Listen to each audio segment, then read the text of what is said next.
伫咧早有报道到，讲这哈马斯头一届公开人质的影片，一名22岁人质谢姆，伊的妈妈17举行记者会，要求全世界就爱替伊把这查某囝带倒转来。出现在哈马斯公开第一期影片当中的这个女性，和亲人证实，就是21岁有法国甲以色列公民身份的谢姆。谢姆的妈妈17伫特拉维夫开记者会。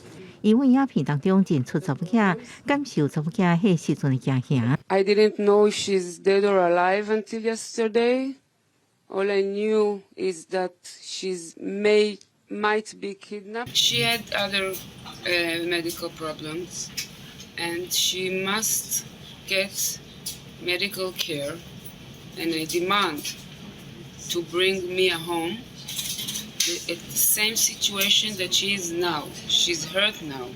谢姆的妈妈讲，因是为伊受苦的人质家属，互人绑票的德国人质家属17伫特拉维夫，甲来访问的德国总理肖兹见面，因提应付亲人相片的牌仔出席记者会。27岁人质脑壳的妈妈讲，伫影片当中看到查某囝遭受各种不当的对待，因为条后甜。So in this time, really. You know, a whole world breaks down. You don't understand. You don't get it. Is that she was on the festival? What happened? Why do people behave like this? 哈马斯初期就是以色列伫加沙附近20外社区，甲一个叫做超新星的音乐节。以色列军方统计，至少199人遭到绑票，包含法国、德国、美国等外籍国民。以色列政府显示，这人有脑弱妇女，有的人真需要医疗协助。哈马斯伫另外一个影片当中讲，这人质是人气，等较好的时机就会放人。BBC 是报道一个资深哈马斯的成员透露，那以色列继续空袭加沙走廊，无可能释放外籍人士。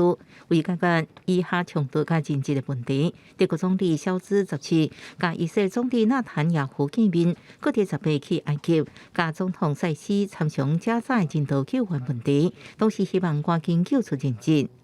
公视新闻张淑芬报道。